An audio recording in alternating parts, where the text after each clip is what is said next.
Olá,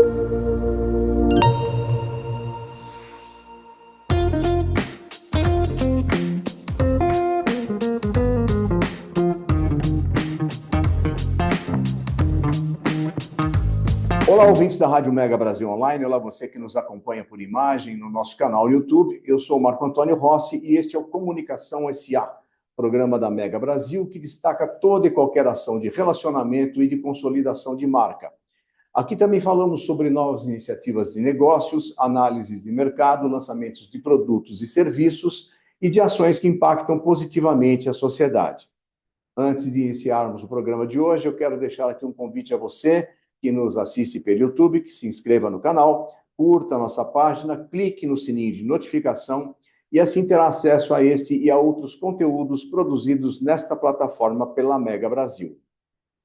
O Comunicação SA de hoje recebe um importante nome da comunicação empresarial brasileira, não só pelo fato de estar à frente de uma das mais respeitadas agências do setor, mas também por ter contribuído significativamente para a consolidação do nosso mercado, presidindo primeiro a Abracom, Associação Brasileira das Agências de Comunicação, instituição da qual, aliás, ainda faz parte como membro do Conselho Consultivo, e também estabelecendo uma importante ponte entre o nosso mercado e outras instituições internacionais, como a PRCA Latam e a ICCO, International Communication Consultancy Organization, entre outras instituições.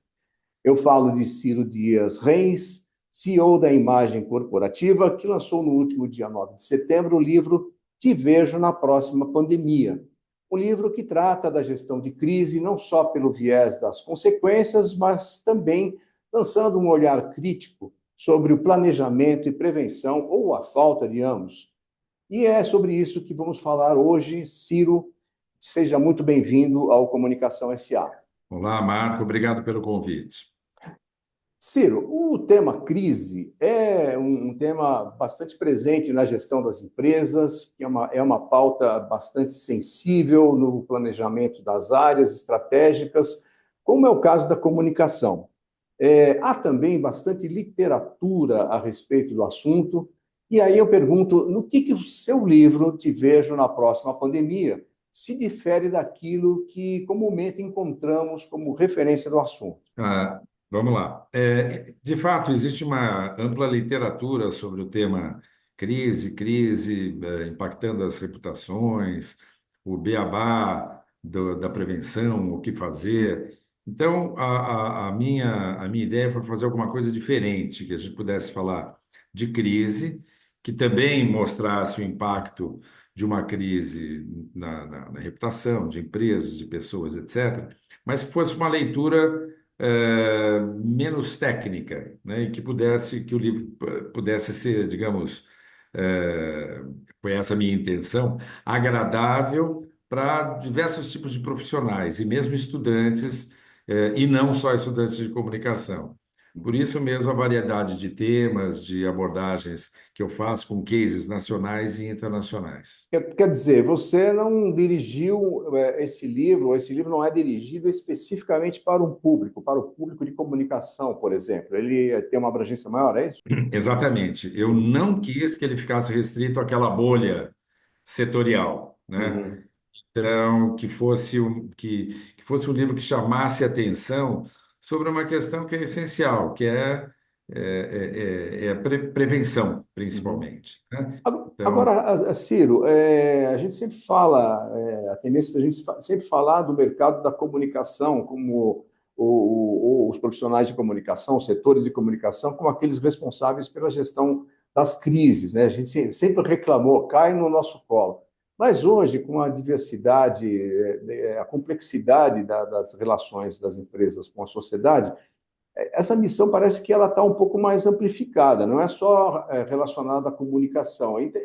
Entram outros atores corporativos nessa questão do planejamento de crises também, como compliance, jurídico também, ou ainda continua sendo a bomba no colo da comunicação? a comunicação, historicamente, a maioria das vezes, ela foi chamada para apagar incêndio, né? A Uhum, comunicação leia-se os bombeiros. Nossa, teve uma crise, sai correndo, vê o que que faz, liga lá para não sei quem.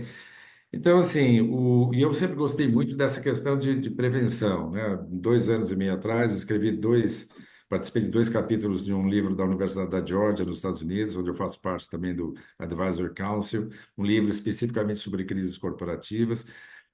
Então, sempre eu foquei muito nessa questão de prevenção. E, de fato, há cada vez um maior número de atores, né?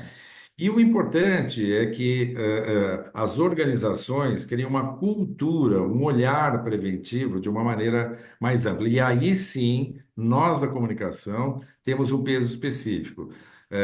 Nós podemos ajudar, digamos, no letramento ou no treinamento de outras lideranças de outra área, de outras áreas, em relação ao tema de prevenção e gestão de crises.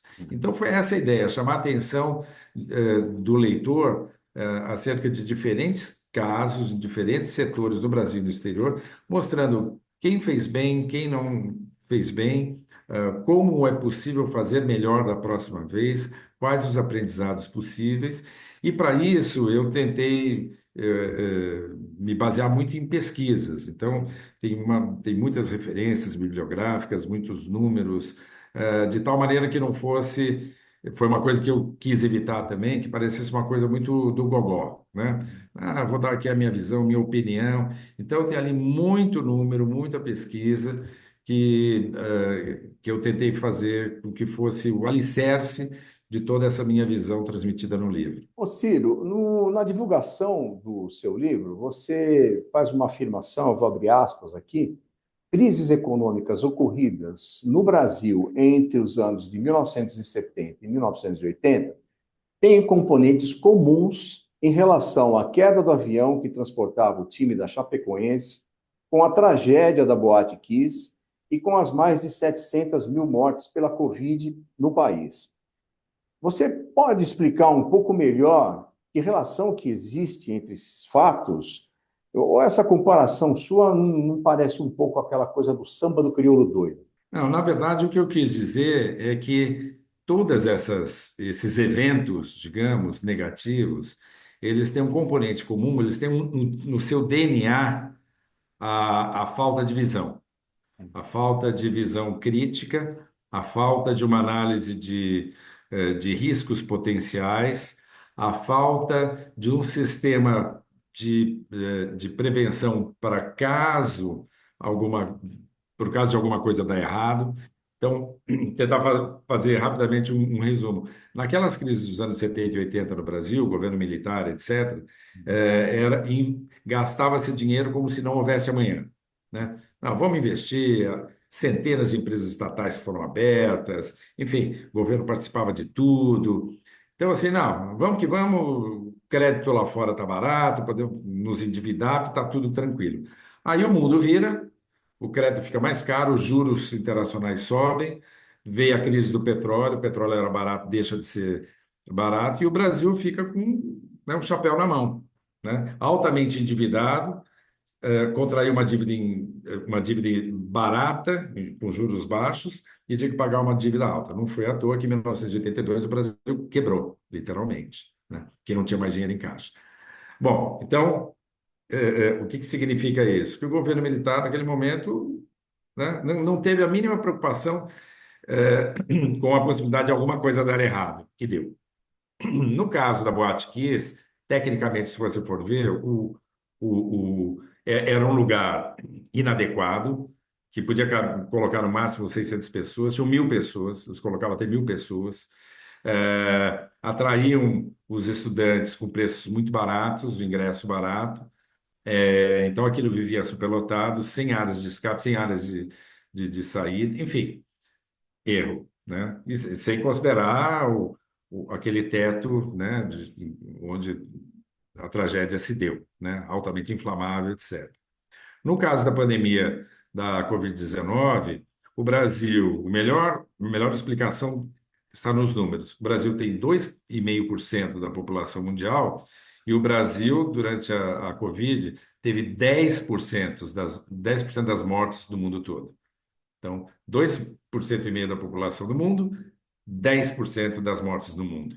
Isso quer dizer alguma coisa, né? Quer dizer, obviamente não houve um cuidado ao longo desse processo todo, acho que todos nós sabemos disso, não precisa detalhar. E no caso finalmente, do avião da Chapecoense, é, era uma empresa que não tinha a melhor reputação, só transportava time de futebol. Quem contratou, todo mundo fala, foi o dono da empresa foi um irresponsável. Mas e quem contratou esta companhia aérea? A gente tem que reconhecer que, né, o próprio clube, ao contratar, não fez a sua lição de casa. Vale a pena, não vale a pena? É muito risco, né? E deu no que deu. Então, voltando à sua pergunta, o que essas crises têm em comum foi uma percepção de que, no fim dá tudo certo, vamos que não vamos esquentar a cabeça. Lá na frente vai dar tudo certo. E em todos os casos deu muito errado, né? Então, o que elas têm em comum é isso. É uma falta de olhar preventivo e de tentar imaginar o que pode dar errado.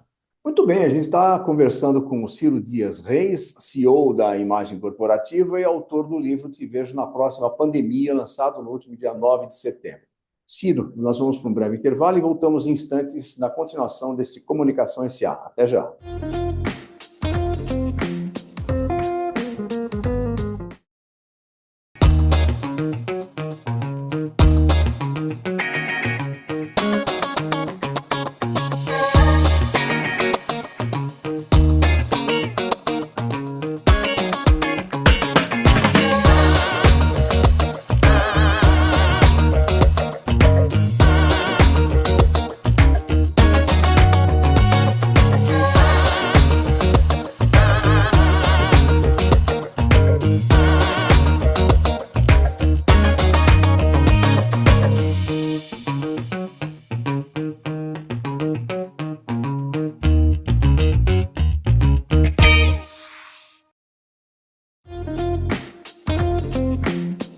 Olá, ouvintes da Rádio Mega Brasil Online. Olá, você que nos acompanha pelo nosso canal no YouTube. Estamos de volta com Comunicação SA, que hoje recebe Ciro Dias Reis, CEO da Imagem Corporativa e autor do livro Te Vejo na Próxima Pandemia. Ciro, aproveitando os exemplos que você deu no final do bloco passado, eu queria fazer uma consideração com você que comumente aqui no nosso meio, sobretudo no meio de comunicação, quando a gente trata do tema crise, em geral, a gente se refere a crises empresariais, como alguns dos casos que você citou no seu livro. E sempre que fazemos isso, fazemos assim de dentro para fora, ou seja, com a empresa sendo a causadora da crise. Agora, nós temos alguns exemplos claros em relação a isso, como tragédias de Mariana em 2015, de Brumadinho em 2019, e eu queria colocar para você a seguinte questão: existem atores ou componentes externos que também influenciam nesses acontecimentos, ou influenciaram nesses acontecimentos desta natureza, e, de certa forma, teriam que dividir, na verdade, a conta desses desastres. E aí eu me refiro especificamente ao poder público. Ele entra ou não nessa história, Ciro? Entra e entra com tudo, né? Eu diria até que o poder público, em alguns momentos, e não é só no Brasil, ele é mais desarticulado nessa questão de prevenir situações negativas, estar preparado para alguma coisa ruim. Em vários momentos, ele está num patamar inferior à iniciativa privada. Porque a iniciativa privada sabe que se tiver um problema numa fábrica, um incêndio, uma crise reputacional, ela sabe que a ação dela pode cair, ela pode perder negócio, perder mercado, ver rompida uma parceria estratégica. Já o poder público, ele navega em outras águas, né? Então, muitas vezes, ele é um pouco mais descompromissado com essa questão da prevenção. Vamos ver agora essa questão que o governo brasileiro tá mencionando de criar a autoridade climática. Isso era um plano de governo, né? Uma promessa de campanha do atual presidente. E não aconteceu. Agora vêm essas queimadas. Vamos retomar a ideia da autoridade climática. Então, no poder, o poder público, muitas vezes, se preocupa mais com as articulações políticas, as costuras para a sua governabilidade e tal, e algumas questões vão ficando para segundo plano. A mesma questão e no livro eu mostro isso, as inundações no Rio Grande do Sul, que o ponto mais dramático foi no mês de maio, mas já em setembro do ano passado, esse problema já havia acontecido, em menor dimensão, mas já havia acontecido. E o próprio governo do estado do Rio Grande do Sul já tinha em mãos um documento que identificava centenas de problemas de chuvas, inundações, etc., de 2010 a 2021. Ou seja, ele tinha um inventário de vários problemas climáticos durante mais de 10 anos. Ele tinha isso. Eu reproduzo alguns trechos até desse relatório governamental no livro. E eles mostram até algumas regiões que estariam mais ameaçadas por inundações. E foram as áreas fortemente inundadas em setembro do ano passado, em maio deste ano. Então, há momentos em que você até tem iniciativa dentro do poder público, que é a sua pergunta, que você tem um olhar, em termos de ter um diagnóstico, etc., mas você não vai para a ação. Então, né, um diagnóstico sem ação também fica faltando ali aquele meio da ponte, né, que você tem que construir também. Uhum. E eu queria dar um bom exemplo, o exemplo oposto.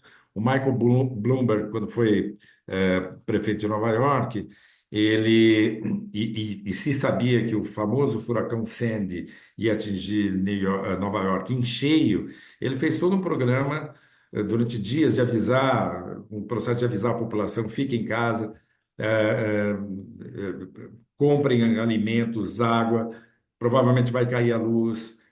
Enfim, então ele fez um programa preventivo muito interessante. E mais, passou o furacão, o que que ele fez? Ele criou um comitê para identificar quais foram os principais pontos fracos da cidade, para que a cidade pudesse investir para neutralizar aqueles pontos fracos, para que os próximos furacões tivessem um impacto menor ainda na cidade. Então, esse é um processo perfeito do poder público. Não só mapear riscos, monitorar, como tomar providências no momento seguinte. Ô, Círio, eu fiquei bastante curioso sobre o título do seu livro. Eu confesso que, assim que eu soube dele, eu pensei que se tratava de alguma análise a respeito desse ponto de virada para a humanidade, e em especial para a comunicação, que foi a pandemia do novo coronavírus. Na sua avaliação, como que as empresas saíram na gestão daquela crise global e inédita, como elas se saíram nessa crise, e como que a comunicação desempenhou seu papel naquele período? Foi uma prova de fogo para todo mundo, né? Eu começo pela segunda parte da pergunta. Eu acho que a comunicação, ela foi um instrumento vital, né? Não só para transmitir informações sobre saúde, eh, enfim, os cuidados, prevenção, etc., como ela permitiu que as empresas continuassem operando, né? Então, todo mundo passou a trabalhar de casa e foram criadas plataformas ou robustecidas plataformas que já existiam, como esse próprio Zoom que a gente está aqui hoje, que já existia, mas explodiu, né? Logo no começo da pandemia, todo mundo começou a usar. Então, a comunicação foi fundamental para continuar deixando as pessoas informadas, para continuar integrando as pessoas, né? Agora, desculpe, eu esqueci agora a primeira parte da pergunta. Você falou da comunicação e... E como as empresas se saíram? Porque, na como assim? verdade, eu não sei se uma crise das proporções daqui a que nós enfrentamos é algo previsível. Então, essa É, é a questão para você. é. Então, nada é totalmente previsível, Hum, né? Agora, o que é obrigação das empresas é sempre tentar imaginar o que eventualmente pode dar errado lá na frente, hum. né? Então, pelo menos a área em que esse problema pode ocorrer. Pode ocorrer um problema na área de saúde? Pode. Pode ocorrer uma área, um colapso tecnológico, uma invasão global de hackers? Pode. Eu não sei como vai ser essa invasão, não sei como vai ser a próxima pandemia, se houver, mas eu tenho que saber que isso pode acontecer e eu tenho que saber o que fazer. E se tiver uma outra pandemia? O título do livro, aí para voltar ao ponto que você me menciona, ele tem a ver com o seguinte: a nossa cultura latino-americana, e não é só brasileira, mas a latino-americana é muito assim, graças a Deus, passou a crise. Ufa, que alívio. Bola para frente. Eu comparo mais ou menos como a gente está na estrada, a gente vê um acidente sério, se diminuir a velocidade, você fala, meu Deus, nossa, tenho que andar mais maneiro. Você roda mais 5 quilômetros, você já esqueceu, já voltou à velocidade normal e bola para frente. Então, a nossa cultura latino-americana, e claro, a brasileira também, é muito assim, graças a Deus, passou a crise. Ufa, tá. E se vier a próxima pandemia? Daí o título do livro. Ou seja, eu te vejo na próxima. Aí a gente conversa de novo, voltamos a conversar. Tá, mas aí de novo talvez já seja tarde, né? O Bill Gates, em 2010, portanto 10 anos antes da pandemia, ele alertava: pode haver uma pandemia global, porque hoje as pessoas viajam muito de avião, as coisas. Bill Gates falou isso, né? As pessoas achavam um pouco exagerado e tal. E ele escreveu sobre isso, deu entrevista sobre isso, né? Aí quando veio a pandemia, aí todo mundo falou: e não é que o Bill Gates tinha razão, né? E ele faz uma comparação até de recursos. Olha, vai ser muito mais barato se a gente investir em grandes sistemas preventivos para a saúde em nível global do que depois a gente ter que combater uma pandemia. E não deu outra, né? Quanto que o mundo gastou na pandemia É. para fazer a economia rolar, né? Enfim, recursos para as empresas continuarem podendo operar. Então, o mundo gastou trilhões de dólares com a pandemia, né? E se a gente tivesse talvez um sistema mais preventivo, um pouco mais organizado, esse custo talvez fosse bem menor. Muito bem. No Comunicação SA de hoje, eu recebo Ciro Dias Reis, CEO da Imagem Corporativa e autor do livro Te Vejo na Próxima Pandemia, lançado no último dia 9 de setembro em São Paulo. Nós vamos para mais um intervalo e voltamos em instantes com a última parte desse Comunicação SA de hoje. Até já.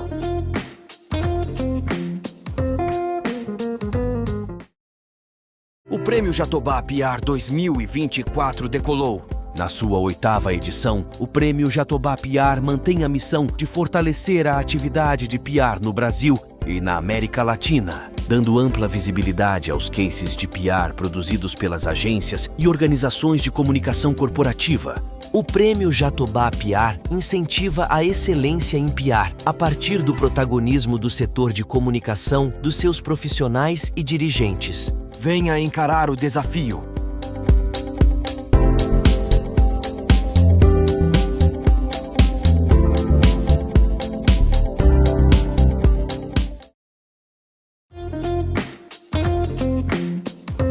Olá, estamos de volta com o Comunicação SA, que hoje recebe Ciro Dias Reis, CEO da Imagem Corporativa.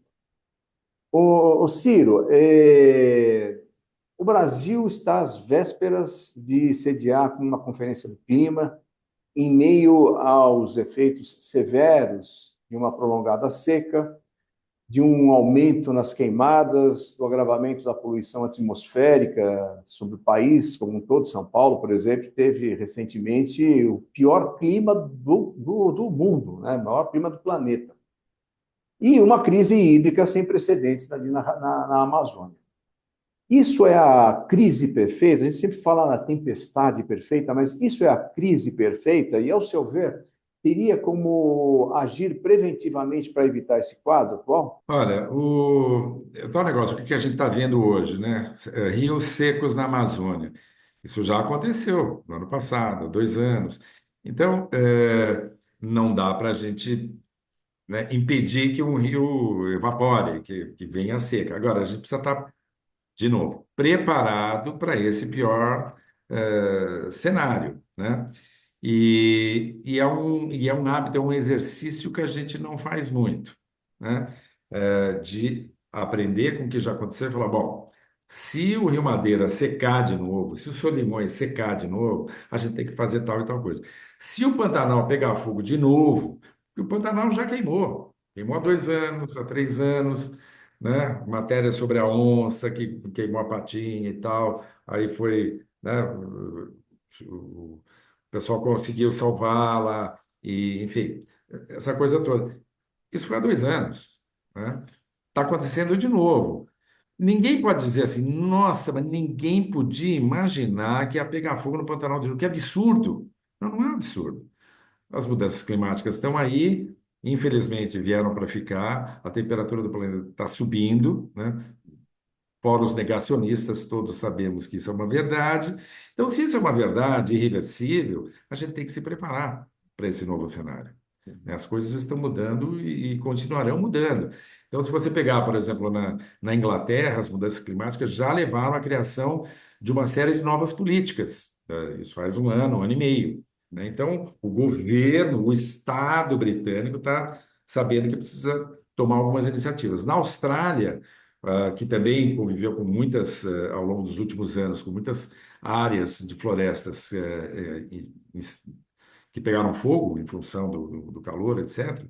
A Austrália também criou mecanismos. O governo australiano falou: opa, as mudanças climáticas estão aí e vão continuar, então a gente precisa estar preparado para ter novas ações de mitigação, etc. Então, isso é o que eu chamo de aprender com o que já aconteceu, né? Agora, no Brasil, a gente não tem muito esse hábito. As coisas vêm e voltam, vêm e se repetem. Petrópolis, todo ano, no verão, tem chove, tem desmoronamento. Puxa vida, Petrópolis, mas já se sabe disso. A região serrana do Rio sofre todos os anos com isso. Então, assim, o que falta é esse aprendizado, esse compromisso, que é até político e não partidário, e tem que ser política de Estado e não de governo, no sentido de olhar para o futuro, a gente se preparar para diferentes cenários que só vão se multiplicar. Ciro, você citou dois casos da Grã-Bretanha, da Inglaterra e também da Austrália. A minha pergunta seria se existe algum lugar no mundo onde a prevenção e o planejamento para atuar em cenários de crise pode ser tomado como modelo, né? E o que falta para que a gente se inspire nesses exemplos? Eu acho que há vários bons exemplos. Eu gosto muito do exemplo americano, uma entidade chamada FEMA, FEMA, e foi criada durante o governo de Jimmy Carter, nos anos 70. Então, ele chegou à conclusão que o governo tinha que ter uma agência de prevenção e mitigação para incêndio, inundação, tufão, tornado, enfim, e que funciona muito bem, é um exemplo. Então, eles têm cartilhas, eles têm treinamentos, workshops, é um trabalho brilhante, essa agência governamental americana. E com isso, o que que eles fazem? Eles multiplicam a cultura da prevenção. É brilhante, simplesmente brilhante. Mas outros países também têm. Os países da Escandinávia também têm muito esse olhar preventivo. A Suécia, por exemplo, há 5 anos, portanto, antes da guerra na Ucrânia, etc., eh, eles criaram uma cartilha, eles distribuíram para todos os habitantes, da Suécia, uma cartilha dizendo, o que fazer se uma grande crise vier ou se a Suécia entrar em guerra. Aí você fala, que Suécia em guerra? Como assim? Parece absurdo. E aí você vai ver a cartilha, ela te dá todas as dicas, né? Faça um estoque de comida, etc. Se o país estiver em guerra, não acredite que o país se rendeu, porque o país não se renderia, né? Então, é outro exemplo brilhante de como você está pensando lá na frente, até no caso da Suécia entrar em guerra, que é um dos últimos países que você imagina vai entrar numa guerra, né? Tradicionalmente pacífico, etc. Enfim, então acho que esses são dois exemplos, a FEMA nos Estados Unidos e essa visão escandinava de uma maneira geral, eu posso generalizar, porque todos os países da Escandinávia têm esse olhar preventivo muito claro, mas esse exemplo da cartilha da Suécia é absolutamente brilhante. Então, há sim onde a gente possa se inspirar, fazer benchmark, e não é que no Brasil você não tenha organismos, você tem a Defesa Civil, né? Você tem organismos. Agora, como esses organismos estão de fato estruturados? Qual o recurso que eles têm? Recursos humanos, recursos financeiros? aí a gente fica muito aquém de outras entidades internacionais onde os recursos são muito mais abundantes. Então, falta articulação, falta vontade política e faltam recursos financeiros. É interessante, Ciro, que você sempre, nos dois casos, você citou instituições ou instâncias governamentais. Você diria que o exemplo vem dali, que inspira o restante da sociedade, não? Eu acho que assim, todo mundo tem responsabilidades, as empresas têm responsabilidades, mas os governos têm responsabilidades. Até porque são os governos que dão os guidelines, né? Que dão o caminho de para onde as empresas devem ir, como elas devem ser, como elas devem se comportar em determinados casos, etc. Então, o papel do governo é importante, né? Como balizador, como inspirador, como organização de esforços em nível nacional. E nisso a gente está muito empobrecido no país, né? Quer dizer, não existe esse tipo de articulação eh, tão bem elaborado como em outros países. Ciro, para a gente encerrar, você preside uma importante agência de comunicação aqui no país, reconhecida internacionalmente, inclusive. Eu queria saber como é que você trata o tema crise com os seus clientes. Bom, a gente sempre faz parte da nossa missão, né, alertar o cliente para todas as eventuais áreas de desconforto que ele pode enfrentar. Então, pode ser uma questão setorial, pode ser uma questão regulatória, pode ser uma questão de uma ameaça externa. Hoje, o cybercrime está se espalhando enormemente, né? Então, a gente chamar a atenção dos clientes para esses riscos é fundamental. É claro que toda grande empresa tem os seus sistemas de prevenção, etc. Mas como a gente circula muito, inclusive em nível internacional, a gente sempre tenta compartilhar com os clientes variáveis que talvez ele ainda não tenha tido tempo de prestar a devida atenção. Uhum. Então, respondendo a sua pergunta, nós tentamos ser muito parceiros dos nossos clientes no sentido de alertá-los para riscos potenciais e para a necessidade de permanentemente ter o olho aberto, né? E inspirar as lideranças para que façam isso em conjunto. Que não adianta o presidente de uma empresa estar preocupado com um cyberataque, né? É preciso que a diretoria ou que as lideranças, de uma maneira geral, estejam atentas a esse tema. Caso vejam qualquer coisa fora de padrão, que alertem a diretoria. Enfim, então é assim que a gente trabalha, né? Com esse olhar de apoiar o olhar preventivo dos clientes. Muito bem, chegamos ao final do nosso encontro. Eu agradeço a presença do Ciro Dias Vez, CEO da Imagem Corporativa e autor do livro Te Vejo na Próxima Pandemia. Ciro, onde que a gente encontra o seu livro? Como é que a gente faz para adquirir o Te Vejo na Próxima Pandemia? Bom, eu lancei o livro na Livraria da Vila, na Vila Madalena. O livro pode ser encontrado lá e também pela Amazon. Uhum. Dois caminhos, então, para que você possa compartilhar dessa experiência que o Ciro traz neste seu mais recente livro, Te Vejo na Próxima Pandemia. Crise, prevenção de crise é o tema central. Mais uma vez, eu agradeço a você, Ciro, pela oportunidade na nossa conversa. Eu que agradeço, Marco, pela oportunidade de compartilhar aqui algumas ideias. Agradeço a você também que esteve conosco até aqui. Semana que vem tem mais Comunicação SA. Até lá.